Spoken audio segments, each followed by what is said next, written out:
Boa tarde, queridos que acompanham Terceiridades. Meu nome é Maria Isabel, sou estudante de Relações Públicas pela UEL e hoje, juntamente com o professor Regis e toda a equipe do Terceiridades, iremos apresentar para vocês o programa com o tema Envelhecimento e HIV/AIDS. Bom, de acordo com o site saúde.gov, numa pesquisa de 2019, estima-se que 866 mil pessoas vivam com o vírus HIV no Brasil. Mas, felizmente, a taxa de detecção da AIDS vem caindo no Brasil nos últimos anos. Entre 2017, com taxa de redução de 9,4%, entre 2007 e 2017. Como é um tema muito delicado e que acabam aparecendo muitas dúvidas e questionamentos, hoje a gente trouxe dois convidados para dialogar conosco. Então, vou pedir para que eles se apresentem agora, então. Fiquem à vontade, meninos. Olá, boa tarde, boa noite, bom dia, a hora que vocês forem escutar o programa. Eu sou William Pérez, eu sou professor aposentado, né, do Departamento de Psicologia Clínica da Unesp de Assis, São Paulo, embora viva aqui em Londrina. Mas com essa coisa toda da pandemia, tem que ficar em casa porque eu queria viajar, não posso viajar, então eu resolvi voltar de novo para a docência e atualmente eu sou professor convidado do programa de pós-graduação em psicologia lá da Unesp, que eu já era professor anteriormente, né? E eu jurei que eu não ia mais voltar para a academia, enfim, principalmente nesse momento que a academia está atravessando, com tantas dificuldades, com tanto sucateamento, né? A ausência de políticas educacionais que, de certa forma, contemplem um funcionamento de uma universidade potente, laica, comprometida politicamente com a população. Então, eu sou o William Pérez, agradeço essa oportunidade de estar aqui num tema tão complexo, tão difícil de lidar por causa de moralidades, por causa de questões associadas à ideia de velhice, que é um outro conceito bastante complicado, se a gente pensar que velhice não é uma etapa de idade, né? É um modo de expressão.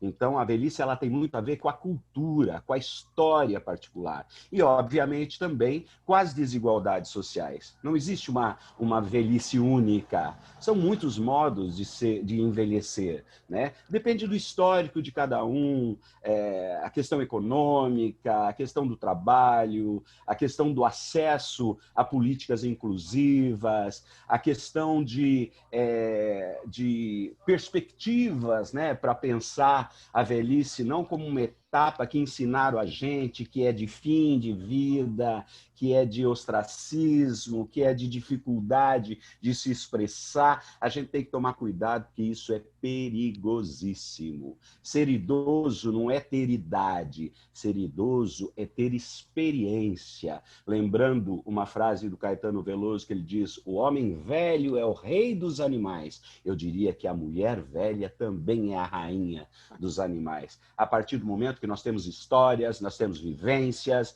claro que a gente também tem histórias, às vezes, de escorregadelas, né, de coisas que não deram muito certo, mas que eu acho que a gente não tem que valorizar isso, a gente tem que valorizar a potência da vida, esse momento de vida tão rico, né? Por causa do arsenal de experiência e tal, e essa conexão com outro tema que é mais complexo ainda, que é pensar a história da pandemia do HIV/AIDS, né?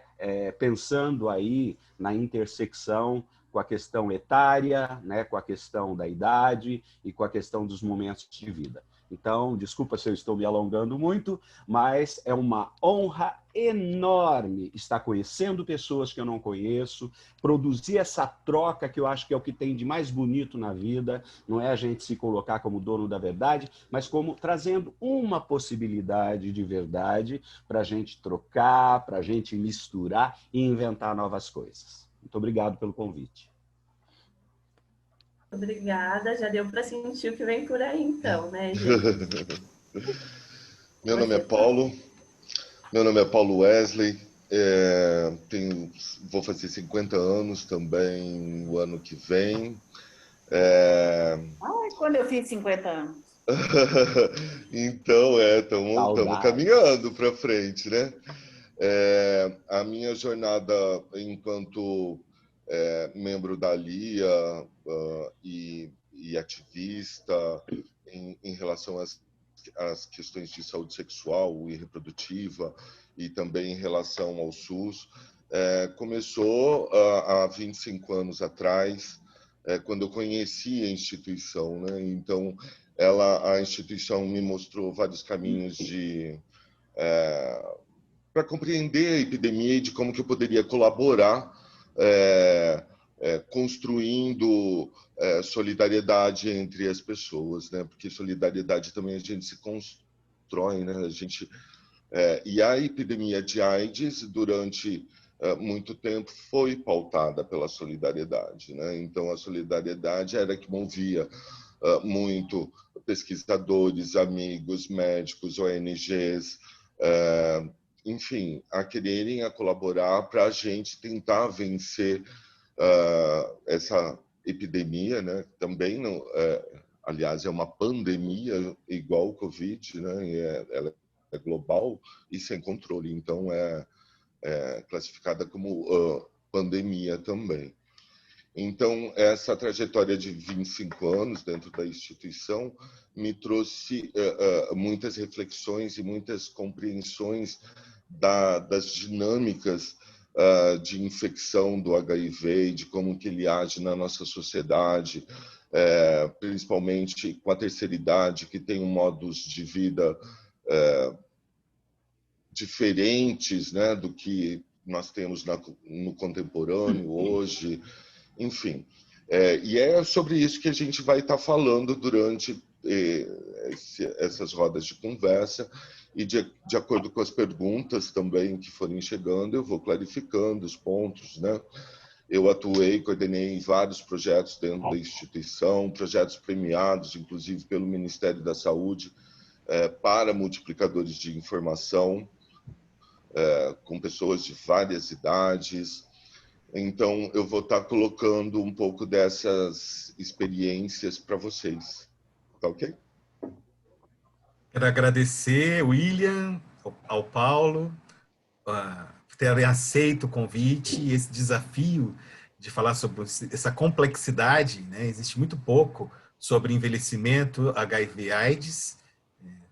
Então, muito obrigado pela disponibilidade de vocês. Espero que a gente possa orientar muita gente, que a gente possa conversar com muita gente nas nossas redes sociais e também no programa de rádio. Dizer que este programa ele se viabilizou por uma parceria da Universidade Estadual de Londrina entre o projeto Terceiridades com o SEBEC, que é o Serviço de Bem-Estar da Comunidade, o grupo Entre Tons, que é um grupo de estudos de gênero, e a ALIA, que é a Associação Londrinense Interdisciplinar de AIDS. Então, agradecer a Flávia Cavalhais, a Carlinha, a Agnocim e todas as pessoas envolvidas com esses coletivos aqui citados. É isso aí. Para começar, então, eu convido a Kiyomi para fazer a largada, dar a largada nessa nossa conversa, Kiyomi, é contigo. Bem, é um prazer estar aqui nessa roda de discussão. Eu vou me apresentar como enfermeira aposentada, que tem acompanhado, que vem acompanhando a trajetória desde o início do surgimento da AIDS, na década de 80, toda a questão envolvendo preconceitos e discriminações e a questão mesmo dos profissionais de saúde no cuidado aos pacientes portadores de HIV, né? E eu me recordo agora que há uns 20 anos atrás, só para colocar também para os nossos palestrantes, nossos convidados, eu fui por muito tempo docente da Universidade Estadual de Londrina no curso de enfermagem. E nesse curso eu trabalhava com a disciplina Saúde do Idoso. E numa das oficinas de trabalho surgiu a questão da necessidade de se colocar como tema de de curso a questão do HIV positivo entre a população idosa. Isso foi há uns 20 anos atrás. Então, a pergunta que eu faço agora é: quais seriam as causas desse aumento, né, de pacientes, de pessoas portadoras de HIV positivo na população idosa? As causas de homem, elas são multifatoriais, vamos dizer assim, né? Uma que as pessoas parecem que esquecem que todos somos seres humanos e partilhamos de desejos e expectativas das nossas vidas, né? E o desejo sexual também, ele, para muita gente, ele não desaparece, ele permanece, né? Então, é difícil, muitas vezes, jovens pensarem no sexo na terceira idade, mas é uma coisa que acontece com frequência. A gente conhece, conhecemos experiências, conhecemos pessoas da terceira idade que frequentam bailes, que namoram e até que casam, né? Então, isso é uma coisa. Então, assim, não é porque é da terceira idade que a pessoa não tem mais desejo sexual. Então, ela tem sim. A outra está ligado, claro, às questões das disfunções eréteis, né? E onde os comprimidos, os medicamentos que potencializam isso são utilizados para dar um pouco mais de segurança nas relações sexuais, né? Claro que esse é um advento que também contribui para o aumento de vulnerabilidade, né? Nós, da LIA, a gente prefere não classificar as questões de risco, entre aspas, nas pessoas, mas tentar compreender as vulnerabilidades, o que leva as pessoas a se colocarem em situações de vulnerabilidade ou que elas estejam em situação de vulnerabilidade, né? Então, na questão da terceira idade, tem isso muito presente, né? A própria compreensão de vulnerabilidade, né? Até então, vamos falar de uma família heterossexual a princípio, né? Então, uma família heterossexual, ela tem né, tem seus filhos, tem toda uma dinâmica, né? E quando os filhos voam do ninho, né, tem uma outra vida que começa ali, né? Uma outra etapa dessa vida, né? E a percepção do sexo, ela está muito ligado ao que era antes, né? Então, assim, na juventude, lá na década de 60, de 70, né, as práticas sexuais, elas sempre existiram, eram bem acobertadas. Quando descobertas, a primeira razão era o casamento. Então, assim, vamos casar, né?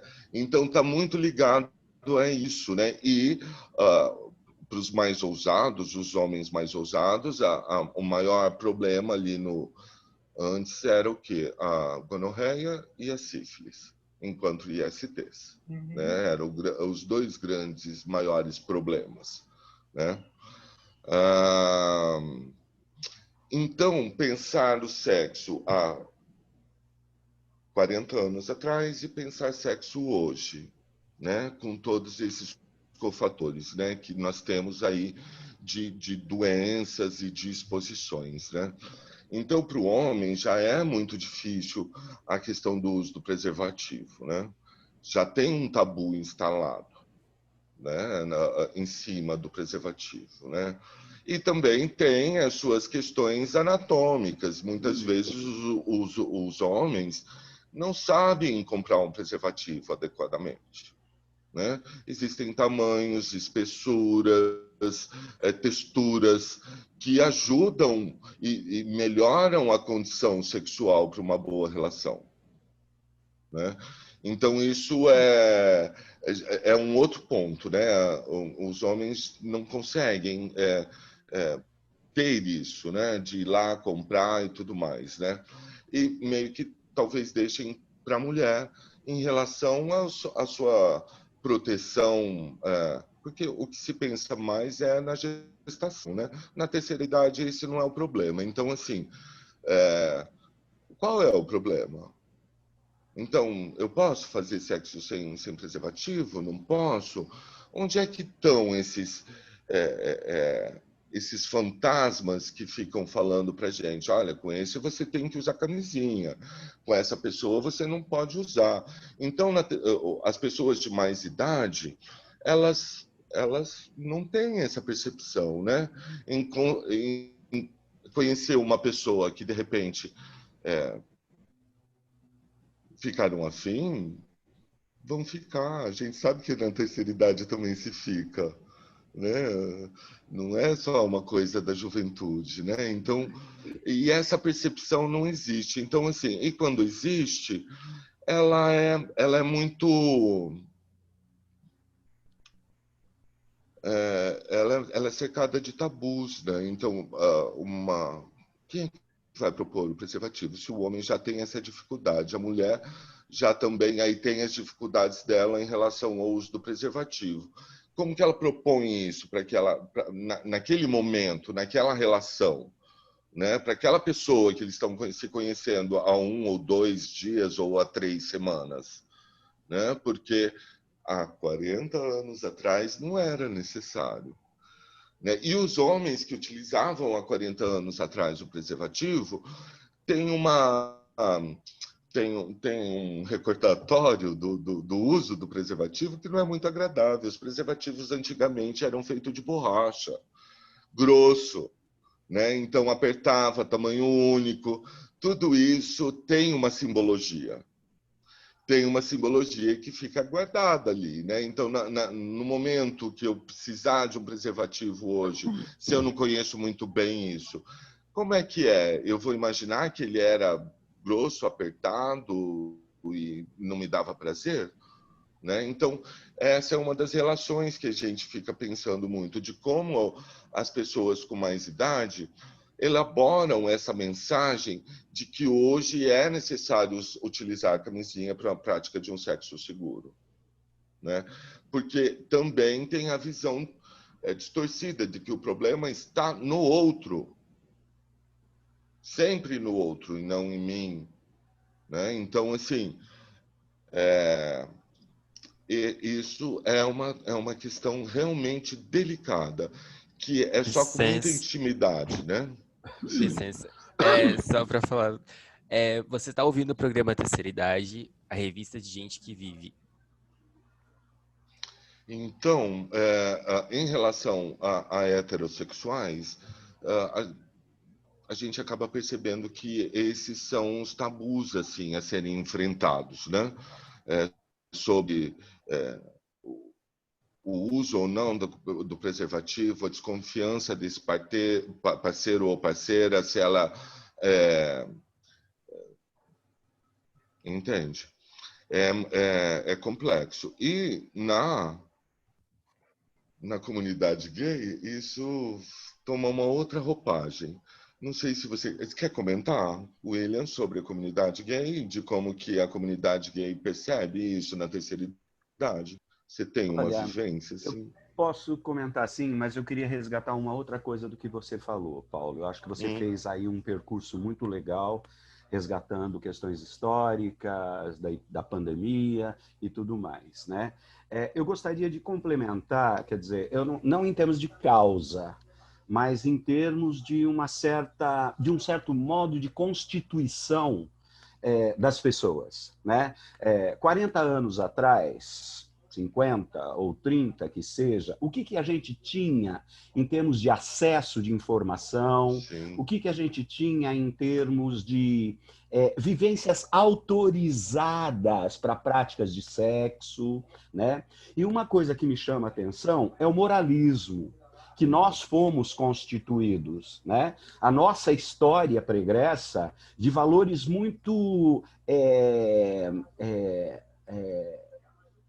muito engessado, eu diria, né? Existe um preconceito muito grande de pessoas que praticam sexo e pessoas que não praticam sexo, por diversas causas, né?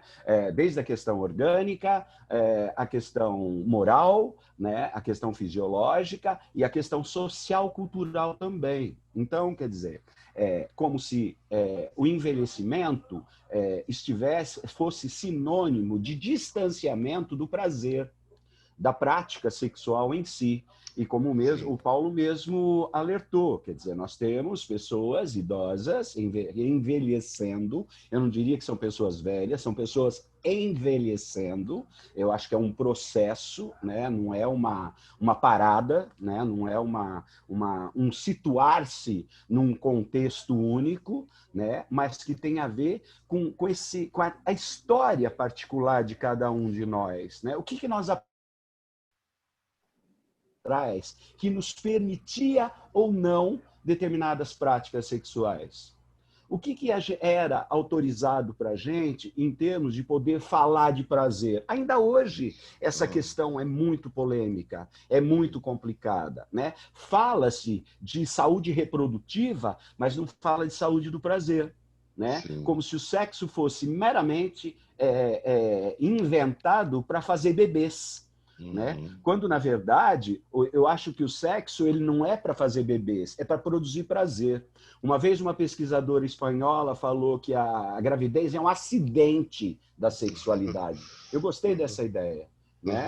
Por acaso, engravidou-se. Claro que existem casais que planejam, né? Hoje vamos criar uma ambiência para que seja germinada a sementinha, blá, blá, blá, blá, blá, né? Mas o prazer não se fala, como se a prática sexual fosse apenas para procriação. E quando, na verdade, existe uma outra dimensão da vida, muito maior, que é a relação da gente com o prazer. E quando eu falo na relação da gente com o prazer, não é só no sentido sexual, não. É no sentido de você gozar com a vida, sabe? Eu tenho 61 anos hoje e eu continuo, tenho meu companheiro, somos casados há 20 anos e tal, né? Mas a gente continua e vibrar com a vida, gente, é poder vibrar tanto com aquele gole de cerveja gelada numa tarde de um sol incandescente, né? Como sentir a brisa tocar a pele, ou como degustar de uma comida que a gente gosta. E isso, gente, em todos esses modos de prazer, tem sexualidade. Né? Tem sexualidade a partir do momento que a gente se conecta com o outro, a gente estabelece relações com o outro e com a gente mesmo, obviamente, né? E é nesse encontro, nessa troca, que a gente vai se afirmar enquanto sujeitos do prazer. Né? Então, o que me chama a atenção de todo este percurso que você fez, Paulo, que eu achei que foi muito bem colocado, é da gente pensar também nas questões religiosas, nas questões sociais, culturais, e de quanto nós somos engessados por práticas discursivas, né? Por discursos que as pessoas nos falam o que a gente pode, o que não pode, ou o que a gente é, ou o que a gente não é. E eu diria que quem sabe sobre aquilo que a gente é, somos nós mesmos. Embora seja sempre o outro que venha detonar com a gente. Então eu diria que o problema não está em mim, o problema está no outro, que não suporta a diferença, que não aguenta a minha circulação no mundo. Aí, meu bem, vai se tratar. O problema é dele, não está em mim. Mas muitas vezes, por questões de culpa, de desinformação, com a pergunta, onde eu errei? Por que não deu certo? Foi por causa de mim? Não, não é. Não caia nessa armadilha. Porque não é por causa de mim. É por causa do entorno de mim. Né? Não sou eu o grande bode expiatório dessa história, não. E nem me venha colocar nesse lugar, porque eu não quero ocupar esse lugar. Né? Eu tenho direito, independente da idade que eu tenho, né, de acesso a bens e serviços de qualidade, de acesso a relações bacanas, né, de amizade, de amor, né, de prazer. Né? Então, a questão da moral, eu acho que é uma ferramenta perigosíssima, violenta, eu diria, sobre nossas cabeças, sobre nossos corpos, sobre os nossos afetos e nossas sensibilidades. Com relação à população LGBTI+, eu não gosto do que é isso, não vem ao caso, aí é uma outra complexidade, né? Porque existe dificuldades de relacionamentos positivos, inclusive dentro da comunidade. Né? Se você pensar estilísticas de existência dos modos de ser LGBTI.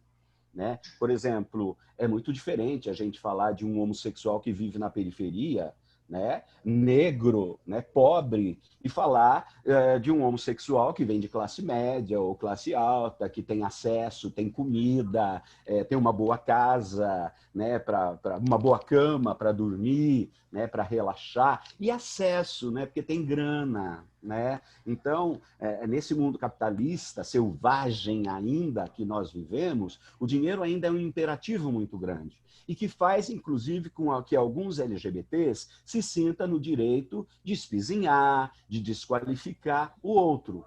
Para mim, este é um grande problema do movimento homossexual ou LGBTI no Brasil. Não que não tenha isso em outros países, tem também. Mas essa marca da interseccionalidade, né, eu acho que ela é muito violenta. Outra coisa que me chama a atenção é a lógica binária. Né? Dessa exclusão ou desse embate de poder, sabe? De valores, né? Onde uma pessoa fala eu sou superior ao outro porque eu sou normal. Essa palavra é uma outra palavra perigosíssima, né? Aliás, só um adendo, né? A Indianara Siqueira, numa entrevista numa live que eu participei a semana passada que ela estava, ela falou assim: a volta do normal, que não volte nunca mais esse normal, porque esse normal mata. Porque esse normal descriminaliza. Quem sabe a gente amadureça um pouco mais para pensar as relações humanas muito mais centrada na questão do respeito, da solidariedade, do estar junto, né? Não no sentido do embate hierarquizado, sabe? Eu sou superior porque eu sou branco, porque eu tenho grana, porque eu moro numa casa bacana, porque eu moro numa região que é positivada por todo mundo, como a região dos melhores, né? Dos privilegiados. Então, essa discussão, Paulo, ainda para mim, dentro da comunidade LGBT, ela está travada. A gente não conseguiu avançar ainda. Existem até algumas tentativas, sabe, inclusivas, de respeito, mas esse é o grande problema, e eu acho que não é só problema para a comunidade LGBTI, é um problema para a comunidade em geral, que é o grande desafio para mim da entrada nesse novo milênio, ou esse novo século, se quiser chamar assim, que é o exercício de respeito às diferenças. Enquanto a gente não conseguir produzir, sabe, um dispositivo coletivo de respeito, de acolhimento, eu não gosto muito dessa palavra, mas de acolhimento, né, nós não vamos avançar. Né? As bichas fazem muito carão, meu. Sabe? Fica fazendo caras e bocas. Ai, assim eu não gosto. Ai, tem uma pinta do lado direito, eu gosto da pinta do lado esquerdo. São trivialidades absurdas. Ai, ele sorri com o canto da boca. Eu gosto de sorriso inteiro. Eu estou dando, claro, que exemplos assim bastante pobres até, mas porque tá pobre as relações. Né? É o que eu tenho lido, Paulo, nesses anos todos. Né? Eu também tenho uma história, né, de trabalho com prevenção de HIV/AIDS há 30 anos atrás aqui em Londrina, quando eu comecei a fazer oficinas de prevenção com travestis e transexuais. Na época nem tinha ainda discussão de transexualidade, tá? Ela ficava na travestilidade, né? E quando eu fui fazer a minha primeira oficina, que eu fui convidado para falar de prevenção, ainda era aquele famoso cartaz assim, pega, assim, não pega, sabe? De uma forma muito racional, né? E eu diria até que limitada, né? E aí o que as meninas, né, as travestis fizeram nesse encontro? Elas não queriam falar de HIV/AIDS. Elas queriam falar de segurança, elas queriam falar de saúde de modo geral, elas queriam falar de família, elas queriam falar do amor. Eu falei, opa! Ei, naquela época eu era pesquisador de grupos, eu falei, nossa, gente, olha que oportunidade que a vida está me dando enquanto pesquisador. E aí eu me joguei, né? Eu me joguei, fizemos muitas coisas bacanas, né? Com um grupo grande de travestis, oscilava muito, né? Uma semana vinha algumas, na outra vinha outras, até que começou a ter uma continuidade e tal, e as pessoas começaram a perceber a importância do autocuidado, né? Que tem a ver agora com a pandemia também do Covid, né? De eu me cuidar enquanto, nesse processo de autocuidado, eu estou cuidando do outro também, né? Eu estou me solidarizando com uma possibilidade coletiva da gente construir uma coisa bacana, de potência, da gente crescer na vida, não crescer e engordar, tá, gente? Mas da gente crescer na vida em termos de posicionamento político, posicionamento cultural, posicionamento humano, solidário e inclusivo. Gente, eu falo mais que o homem da mala. Com licença, William. Com licença, apenas para posicionar o ouvinte, você agora está ouvindo o programa Terceira Idades, a revista de gente que vive. Obrigada, Amanda. Estamos vivendo, né, William? Estamos vivendo e tentando viver da forma mais intensa possível. E viver da forma mais intensa possível tem a ver com amor ao próximo e amor ao outro. Né? Né? E isso tudo está ligado com as questões de saúde sexual. Eu vou passar para a próxima perguntinha, tá bom? Tá rendendo, vai agora, okay. Vão ter tempo para discutir ainda, fiquem tranquilos. Vamos agora para a Lia Salvani. Lia, fica à vontade. Antes de qualquer coisa, que felicidade estar participando e ouvindo essas falas maravilhosas. Eu nasci em 1943, né? E acompanho isso tudinho, né?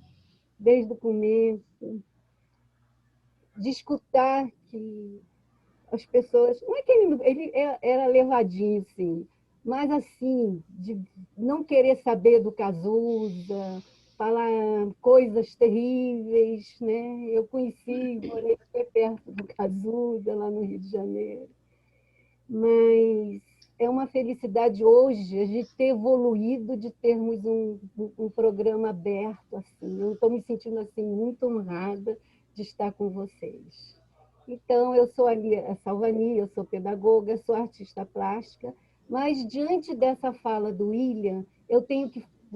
Vocês vão me dar um tempinho para mim. Nós vamos ter 2 programas, vai dar para acontecer tudo. William, eu tenho que te mostrar uma coisa em especial. Eu sou artista plástica autodidata. Só um pouquinho. Tá. Nossa, olha, isso é presente, gente. Já estou ganhando. Olha lá. Porque a sua fala é maravilhosa. Eu não sei, tá vendo aqui, gente? Isso aqui eu fiz nos anos 70, é um surrealismo fantástico. Maravilhoso. Eu participava lá em Ipanema de um curso do Bruno Taus, e aí o Bruno chegou para mim e falou assim: Lia, por que você esconde as coisas por trás das folhinhas? É que eu não tinha coragem. Eu não tinha coragem de mostrar a minha sexualidade. Que incrível. Perfeito. Incrível. Muito lindo. Obrigado pelo seu presente. Sim, mas nem eu sabia também direito do que eu queria, o que era, como deixava de... Mas, gente, vocês... Eu ia fazer no começo 2 perguntas, mas vocês já responderam essas perguntas. Aí, que é a preocupação que o idoso deve ter, e vocês já responderam que deve ter, sim, deve ter muita preocupação, porque o idoso de hoje, ainda é dessa minha geração, que não usava preventivo, a única coisa que tinha medo era da gonorreia, e engravidar a mulher e tal, eram essas as preocupações. Aí, quando começou a acontecer essas coisas, né, eu estava com uns 40 e poucos anos, estava casada, e olha a inocência da dona Lia. Eu não tenho que me preocupar com isso, porque eu sou casada. Ainda bem que eu não peguei, né? Ainda bem que eu não peguei. Né? São privilégios. Que Exatamente. dizem para a gente que são privilégios. E aí, uma perguntinha assim, bem pá, assim, né? Eu acho que os idosos se preocupam com isso. Todo mundo, principalmente os idosos. É só devido a ter o ato sexual com penetração que se contrai o HIV/AIDS? Não, né? O HIV ele tem muito bem estabelecidos o meio e modo de infecção, né? Então, para ocorrer uma transmissão, uma infecção, tem que haver um contato direto com os líquidos corpóreos e é necessário também que a pessoa positiva esteja com carga viral bastante elevada. Aí essas questões de infecção, de probabilidades, ficam mais fortes.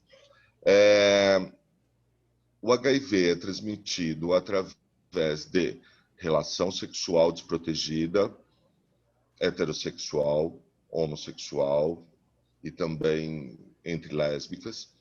Mesmo entre lésbicas, os índices de infecção são menores, mas também é possível para lésbicas que também sejam bissexuais. Então, através de esperma, através de secreção vaginal e através do sangue, contato direto, e através do leite materno, da amamentação. Então, são essas formas de se transmitir o HIV. Beijo, aperto de mão, abraço, talher, roupa, tudo isso é completamente descartado, não existe possibilidade, né? Então, as vias bem estabelecidas de transmissão de HIV é através do esperma, secreção vaginal, né? E aleitamento materno. Fora isso, não tem a possibilidade de transmissão.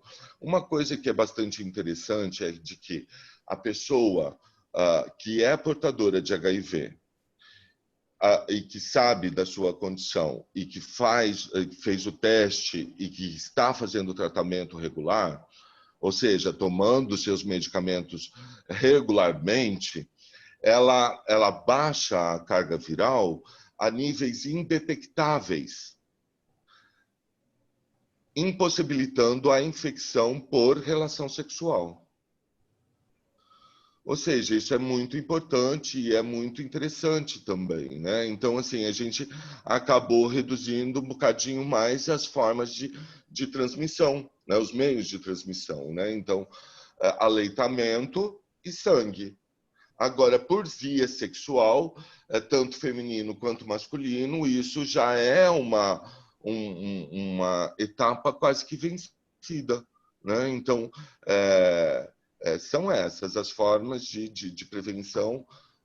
O HIV sempre usando preservativo né, masculino ou feminino para se proteger, porque mesmo que não tenha, nós orientamos na instituição, mesmo que as pessoas estejam de carga viral zerada e tenham relações sexuais esporádicas ou então com seus parceiros físicos, que continuem utilizando o preservativo, né? O preservativo para pessoas que têm práticas sexuais né, esporádicas ou então cotidianas, ele ajuda a prevenir outras ISTs, né, que são tão graves quanto.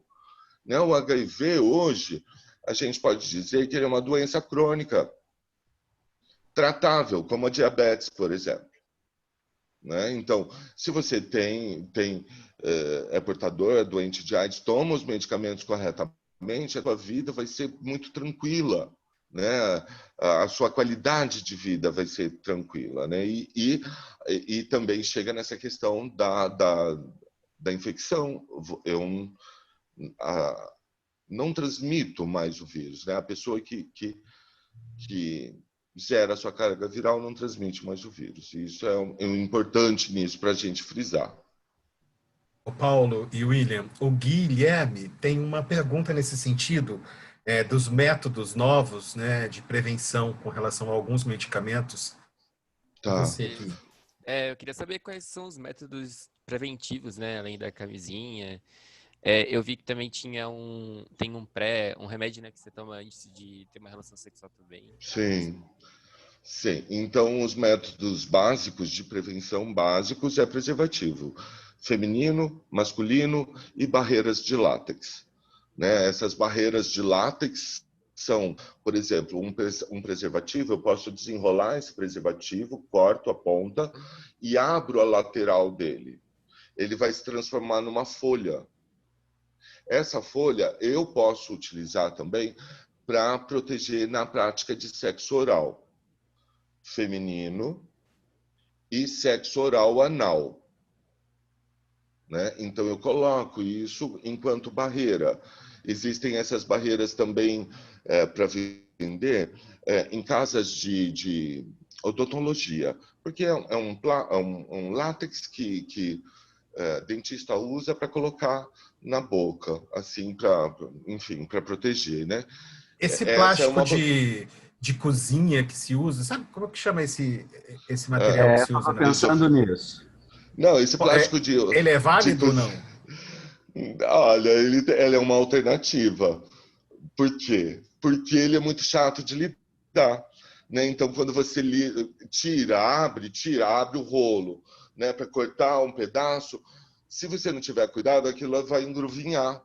E aí entra uma outra batalha, né? E é o que a gente não quer. Né? A intenção principal não é essa, ficar desengruvinhando o plástico. Né? A camisinha Isso aí, no filme, caso... né? Isso o filme, A camisinha aí, no caso, ela também é necessário que se faça uma marquinha nela, com uma caneta, assim, sabe? Porque quando eu abro e coloco para sexo oral, e depois tiro isso e coloco de lado, qual é o lado que eu utilizei? Qual é o lado que teve o contato? Né? Então, aí é necessário ter uma marquinha, assim, uma bolinha vermelha de um lado, para você saber que aquilo é o lado que está em contato na minha boca. Em shoppings mais modernos, não nesses que tem aqui de Londrina, existem milhares de acessórios para prática de sexo oral, camisinha de língua, dedais de dedo, né? Dedais para bulinações e não bulinação. Bulinações é o nome? Pode ser, não pode? Ser. Bulinando ali, brincando. Então, ali também dedais, Dedada em vez da mesmo. luva, a dedada, né? Então tem esses dedais, ou então luva, né?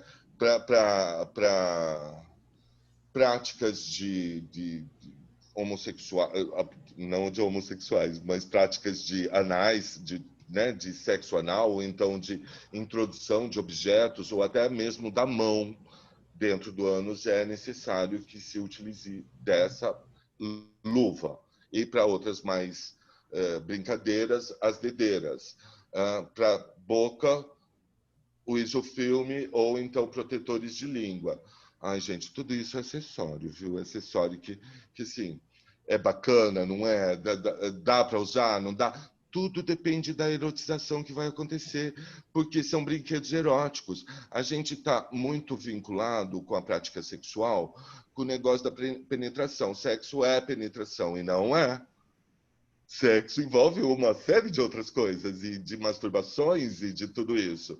Né? Não tem que ficar limitado às questões de penetração. Então, falamos das luvas, falamos das dedeiras, das camisinhas, e agora dos medicamentos que estão disponíveis e que também podem ser utilizados para bloquear o HIV, não as outras ISTs, para HIV. Então, se uma pessoa tem uma situação de risco, rompeu o preservativo, não tinha um preservativo, sofreu uma violência sexual, é necessário que ela procure um serviço de saúde. Aqui em Londrina é o Zona Norte, o Hospital Zona Norte, e o centro de referência, que é o posto de saúde no centro, para solicitar um medicamento chamado PEP, terapia pós-exposição. Ou seja, então teve o ato, ficou com a pulga atrás da orelha, eu tenho que descobrir, não posso, enfim. Eu vou num desses serviços e solicito esse medicamento. E vou até 72 horas da situação de exposição. Até 72 horas da situação de exposição. Por 28 dias, eu vou tomar esse medicamento para criar uma barreira de proteção para o vírus HIV. Ou seja, vai criar essa barreira de proteção e eu não vou me infectar com o vírus. O outro medicamento, também utilizado já há muito tempo, globalmente, e aqui no Brasil vem sendo utilizado timidamente.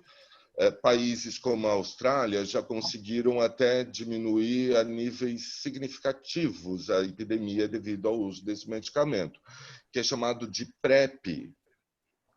PrEP é terapia pré-exposição. Ou seja, é para aquelas pessoas que não podem ou não querem utilizar o preservativo. Não podem, por quê? Porque tem alergia, porque não se adapta ao preservativo. Então, eu não posso usar esse preservativo e eu não quero diminuir as minhas atividades sexuais. Então, eu tomando esse comprimido, eu posso criar uma barreira para o HIV. Então, muitas pessoas, e esse é um medicamento bastante importante para a comunidade LGBT, principalmente para homens e homens gays e homens que fazem sexo com homens, para profissionais do sexo, né, devido às categorias de exposição, e isso independe se é para homem ou mulher. Deixa eu só citar o ouvinte. Você está ouvindo o programa Terceira Idade, o programa de gente que vive. Pode continuar. Então, os profissionais do sexo, homens, mulheres, transexuais, travestis, enfim, profissionais do sexo, eles necessitariam de ter esse medicamento disponível. Em Londrina não tem. Não é uma política que foi adotada pelo Estado. Existe um piloto em Curitiba de fornecimento desse medicamento para homens que fazem sexo com homens e profissionais do sexo. Mas nós entendemos que esse é um medicamento que ele deveria ser disponibilizado para toda a comunidade, porque entre as mulheres também existem as questões de violência, de abuso e de tudo mais que também deveria ser disponibilizado. Aí o pessoal fala, mas, putz, vida, a gente está trocando a camisinha por um comprimido, é isso? Um medicamento? Eu acho que não, eu acho que nós temos mais uma alternativa, né? A camisinha, ela sempre vai estar aí, cada vez mais moderna, muito mais fina, muito mais confortável, né? Então, isso vem ajudando, né? Agora, é o que eu disse, né? Esses medicamentos ficam à disposição, teriam que estar à disposição para essas pessoas que não podem utilizar o preservativo ou então sofrem risco de infecção todos os dias, né? Então, deveria ser uma política de saúde adotada pelo município, inclusive. Isso é uma briga nossa, é uma reivindicação há mais de 4 anos. A gente vem pedindo para que seja instalada a PrEP aqui em Londrina, né? Essa é uma discussão que vem desde os anos 2000, globalmente. Os Estados Unidos, em muitos lugares, já fornecem a PrEP há muito tempo, né? Desde o indivíduo poder comprar na farmácia e fora, no exterior, esse é o caso, você tem que comprar, não é fornecido pelo governo. E no Brasil, aí a intenção é de que entrasse para a rede SUS e também abrisse a possibilidade de se comprar via farmácia. E a Droga Raia tem esse medicamento. custa R$ 2.500. Nossa Senhora. Meninos, já enganchando na questão dos medicamentos, a Nilza vai fazer algumas perguntas referentes a esse tema mesmo. Então, fica à vontade, Nilza. Boa tarde, Paulo. Boa tarde, William. Muito interessante a conversa hoje, tá? Eu sou formada pela universidade, tá? Sou formada em administração de empresa. Sou da turma de 78. Não atuo na área e hoje eu estou mais fazendo todos os meus trabalhos de forma voluntária, dentro de algo que eu gosto de fazer muito, que é fotografia e vídeos, ok? Bom, Paulo, a pergunta assim, a pergunta que eu ia fazer você já respondeu bastante, tá? Que era sobre medicação. Eu ia perguntar se a medicação, se você encontra no SUS, como foi, o preço, você já me falou. Agora, eu gostaria que você me falasse um pouco como foi a evolução dessas medicações, digamos, de 40 anos para cá. E também eu queria saber se todos esses remédios têm algum impacto na qualidade de vida dentro desse processo de envelhecimento. Ah, sim. Ótimas perguntas. Ótimas. O vírus HIV, ele já está aí meio que circulando desde a década de 70, na verdade, né? Final dos anos 60 para a década de 70. Então, é um vírus que ele só foi mostrar a sua total potencialidade na década de 80, quando começou a aparecer os primeiros casos de AIDS em São Francisco e também em Uganda, na África. Muito se disse e se especulou em cima do paciente zero, que seria um comissário de bordo de uma empresa aérea que teria trazido o vírus para a América, lá da África, né? Essa é uma das teorias em cima do surgimento do HIV e de como ele se disseminou no mundo, né? Então, na década de 80, era uma doença terrível, vocês podem lembrar nitidamente, todos os dias morrendo pessoas, celebridades, amigos, parentes.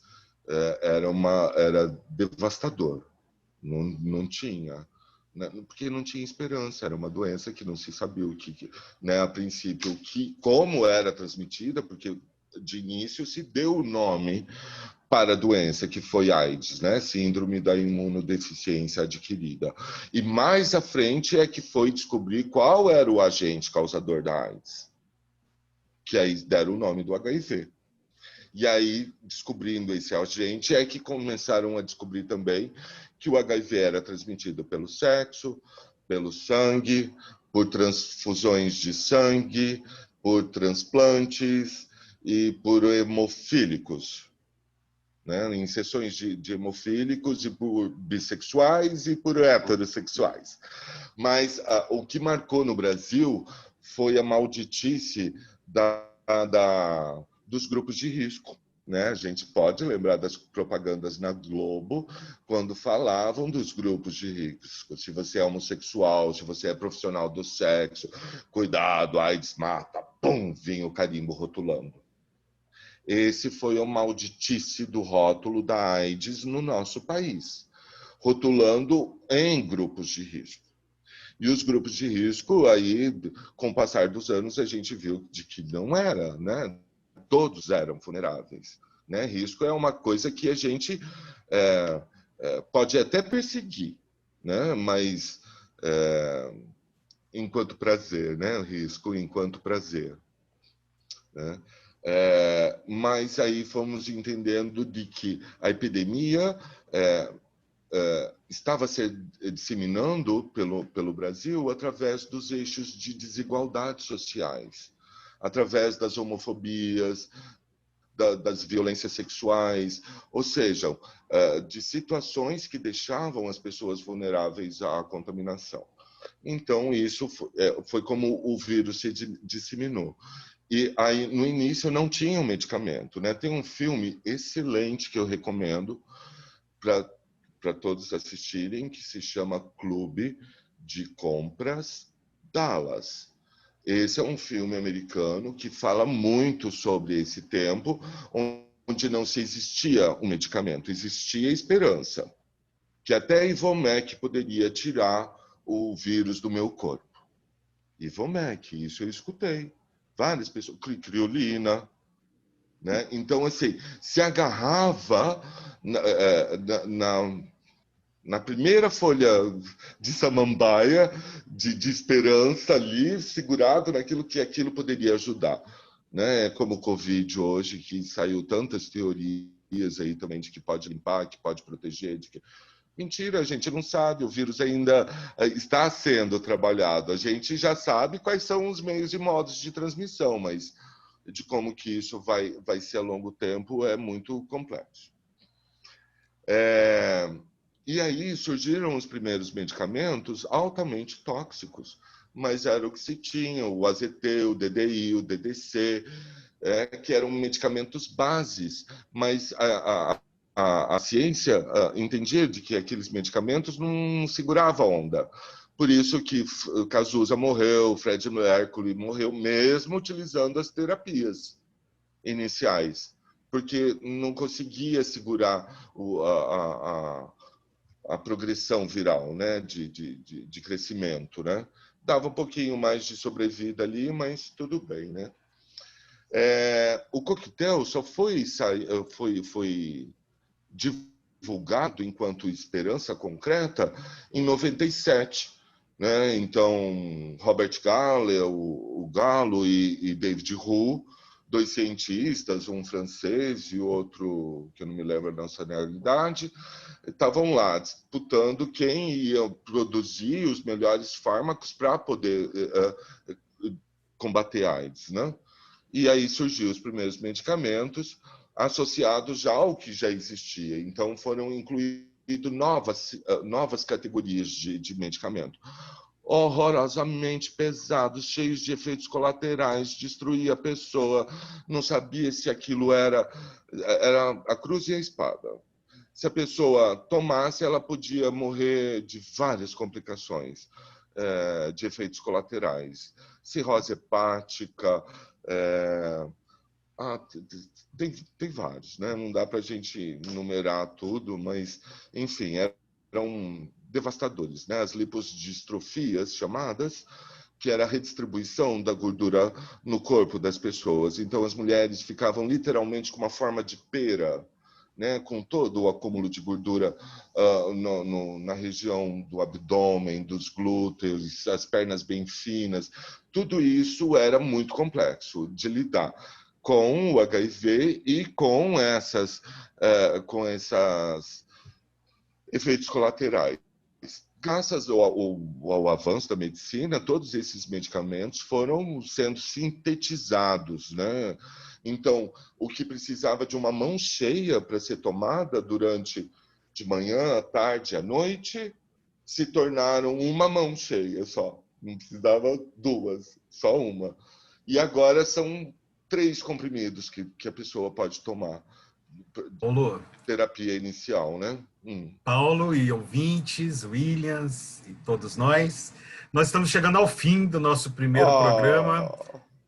Temos ainda muito que tratar, mas vamos ficar para o próximo episódio. Esse programa está dividido nessa edição e na semana que vem a gente volta com a edição dando continuidade a essas questões do medicamento, do coquetel, que eu acho muito importante você retomar isso, e outras questões que ainda falta a gente fazer. Queria deixar o convite ao público que está nos ouvindo, que nos sigam nas redes sociais, no Facebook, programa Tecer Idades, YouTube, Tecer Idades, no Anchor e Spotify, Tecendo Redes, no Instagram, @Teceridades.